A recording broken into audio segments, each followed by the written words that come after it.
My Hebrew Israelite brothers and sisters, the 12 tribes of Israel scattered all over the earth. Just want to take this moment to say, welcome back. And I want to thank you. Thank you so much for your subscriptions, for your likes, for your comments. Thank you for your prayers. Thank you for every effort you make to advance the journey back to Abaya.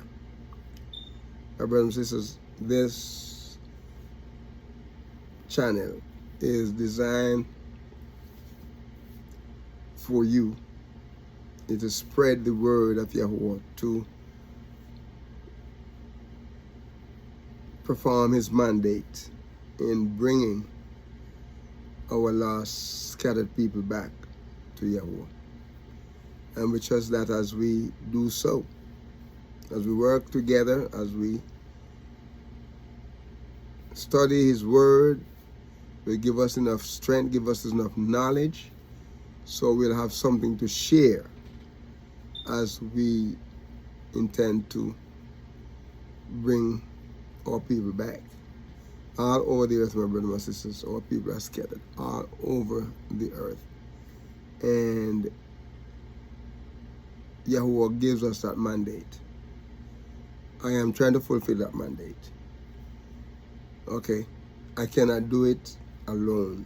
I need help. I need you. So when you view a channel, we're asking you to like it. And we're asking you to share it. Share it with your family and friends, and share it with as many people as you can, so that they can like it. They can like it too. And they can get a blessing as they read, and then they learn, how to live their lives, to suit Yahuwah. Yahuwah called us, my brothers and sisters. He called us by name. And he wants us. He wants us to do his bidding. So we thank you and ask that you continue as you view these sessions. Encourage your friends, encourage your loved ones, family. Get them to sit with you. Take a moment for them to sit with you to go through the channel and choose one of the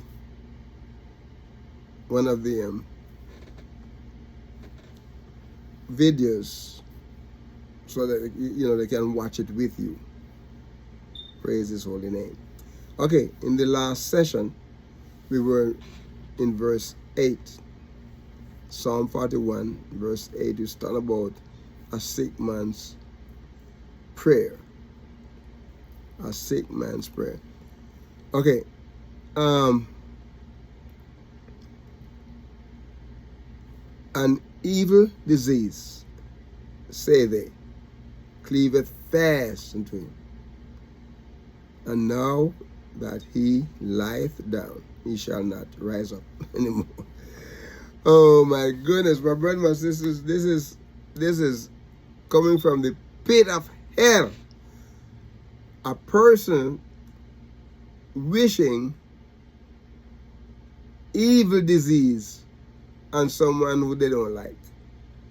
And not only that, the man who they're wishing it on is a righteous man.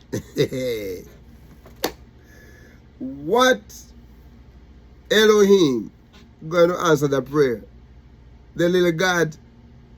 No. That him, the little God, can answer, because the little God is wood and stone. Can't answer that. They could pray till the earth ends. That prayer will not answer, because the Yahuwah that we serve does not answer bad prayers like that. He said we have to leave vengeance to him. He will repay. it is his. He said, vengeance is mine, I will repay. So we praise be to Yahuwah. Anything that someone comes up against you, he had to pass through Yahuwah. He has to get permission from Yahuwah. Yahuwah is not going to answer anybody's evil prayer. Praise be to his holy name. And in verse 9, listen what he said. Yea. Isn't it? Yes. What I'm telling you is true. Mine own familiar friends. Oh my goodness. I mean, my own familiar friends. I mean, these people are supposed to be close to me. He said, my own familiar friend in whom I trusted, which did eat of my bread, had lifted up his head against me. People that he fed, people that sit around the table with him, people who he helped in their time of need. His own familiar friend. These people, he trusted in them. In other words, he trusts them to be friends. So he close. I mean, he share, you know, some of his secrets and some things that you not normally share. They're there. They're his friend. And not only so, they eat at my table all the time. They eat my bread. They come over, oh, David, do you have any other nice bread that you serve and bake? And so even them lifted up their head, the heel against him. They lifted up the heel against him. Okay, yea, my own familiar friend. Look at the word familiar there. Look at the word familiar. My own familiar friend. The word shalom. The word shalom. Friend, familiar. Peace be to you, friend. Shalom, shalom. Yeah. My own familiar friend. People that say peace. As soon as they greet it, shalom. Yeah. Shin, Lamed, Vav, and Mem. Completeness, soundness, welfare. You know, peace, well favor, my friend, great friend, good health, perfect. These people that kept saying peace and, you know, shalom, come from the word shalom, safe. That is well, happy, friendly. Also, welfare. That is health, prosperity, peace. Do familiar. Fear, favor, friend. Oh my goodness. This is what it said here. My own familiar friend. It's supposed to be good guys, right? So we're perfect, I mean, perfectly fitted. They're supposed to be at peace. We're peaceable. They're my friend. I'm prospering and I'm helping them to get prosper too. I am resting safe and I want them to rest safe too. I salute them you know, and they salute me back. I want everything to be well with them, but they're not wishing me well. Oh my goodness, he said, my own familiar friend in whom I trusted. Look at the word trusted here, my brother. Because the word trusted here is Bartak. Bartak.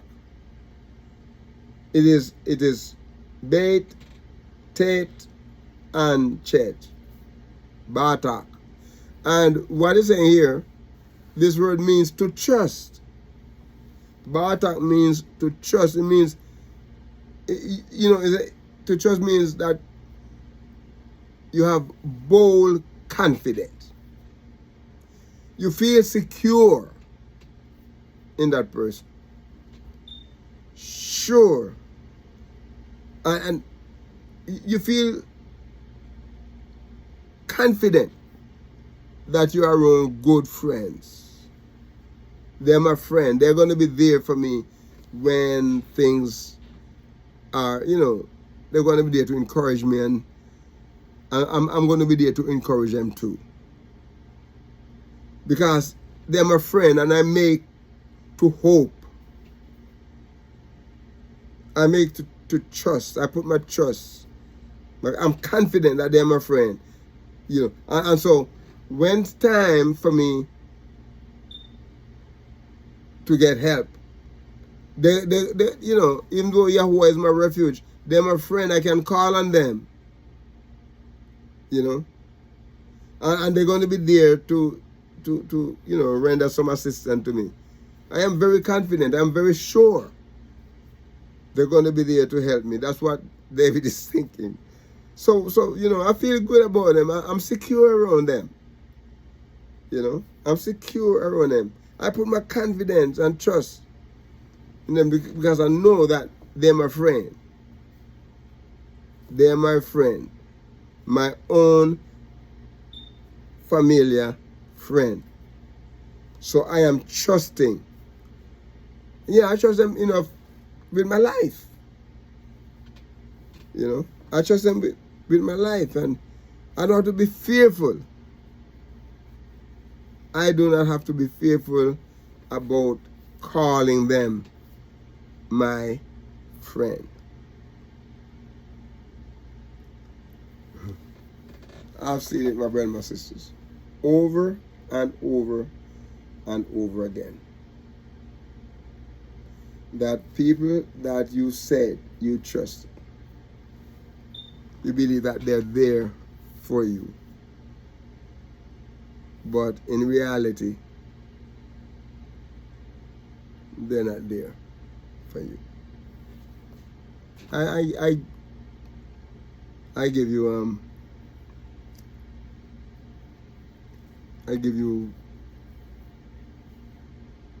you know, illustrations from time to time. There's a brother in California, a pastor, and a matter of fact, when I was at the convention, that's where I met him. I met him through another brother who, when he was I know him to a point, but I never really worked closely to him until I went to the convention building in Fresno. And he lives in another county, another city. And so I count him as a real friend when I met him, because he was such a cool guy, you know. And he came from a church where the pastor would send him out to do Bible study fellowship, and as soon as they develop into a church, he'll just ordain them and send them over to pastor the church. So, you know. But I bought a keyboard. I bought it when I was in New Jersey, in Pennsylvania rather. You know, I bought it in New Jersey, but I was in Pennsylvania. And I mean, professional keyboard. And so when it started, that was one of his needs. He didn't have a piano in the church. So I said, okay, I'm going to donate that. That's my gift to the church. It's not one of them little piano keyboard that you pick up at the pawn shop. It's not one of those. I bought it in the music store. Okay. And it was a hybrid type of keyboard. So I said, okay, I'm going to give it to you as my gift. For many years I had a piano. But guess what? Something happened where I have a supervisor that he and I used to be partner, and then he rose up against me and so on anyway, and he talked to the mission board and tell the mission board all kind of lies and say that I did something that was unethical because I was not supposed to be at this church, but I went to the church and called the police to the church to pacify something, and that was unethical and all that kind of stuff, and which I never did. But anyway, to make a long story short, when I left the convention, I called him one day to talk to him. He didn't want to talk to me. He did not want to talk to me. He said, the conversation end with, I don't want to discuss something with you. I don't want to. He was supposed to be my friend. He was supposed to be my friend. He didn't want to hear anything. Yet, the same person he didn't want to hear from, he ended up joining up with someone else. And the man who was my supervisor, he was doing such rapid, wicked thing to people that he also helped to say, look, you got to go. So I didn't call him back. People tell him, say, oh no, you want to talk? No, I didn't want to talk. It's over. But your own friend, your own familiar friend, whom you trust, he used to be my accountability partner, and I used to be his accountability. We used to meet together weekly for prayer. We broke bread together. Okay? We broke bread together. We ate. We pray. We used to meet in a restaurant in Stockton, California. Okay? At that time, I was about 35 miles. And even when I live in Fresno, I used to drive,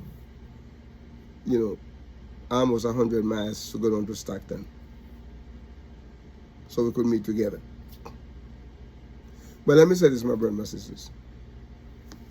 You can trust but the person that you need to really trust in is Yahweh. Because people who you consider your friends, they may not be watching your back. They may not be there for you when you're ready. So put your trust in Yahweh. But he said, even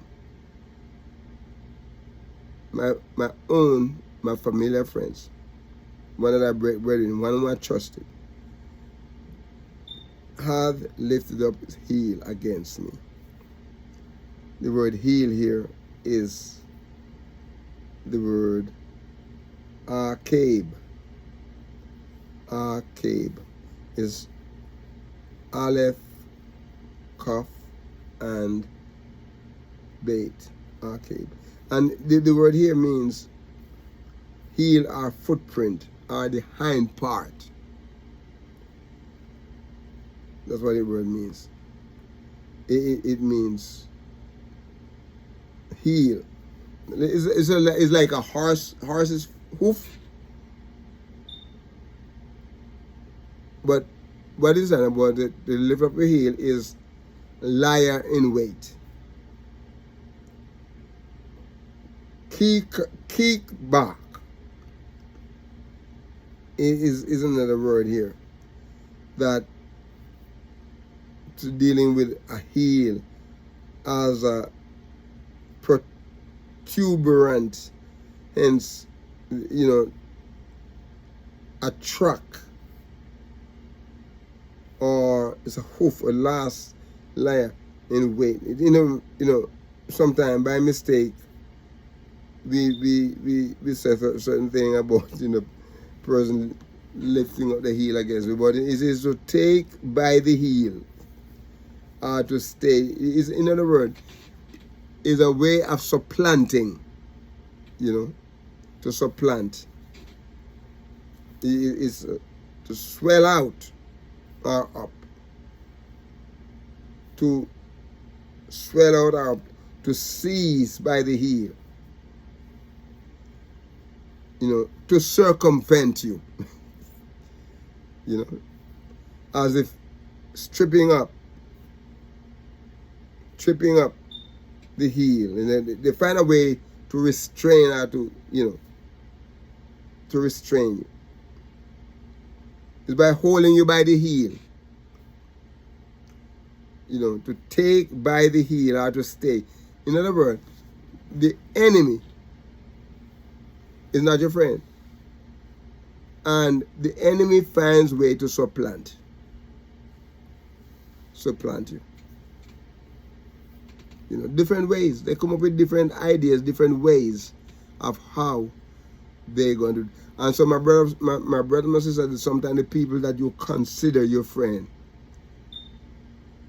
are not your friend. They're your enemy. Like the guy I was talking about in California. 2 years out of my budget, I make sure he gets some support for his family. But guess what? He was not my friend. What he was doing, using me to get what he wants. And when he get to where he want to be, it's over. That's not a friend. That is an enemy. So if you have someone like that in your life, consider what a friend is. Yahweh said in the word, Yahushua is a friend that sticketh close to you than a brother, a friend. So my brothers and my sisters, I want to encourage you to be a blessing to someone today and walk with the King. Shalom.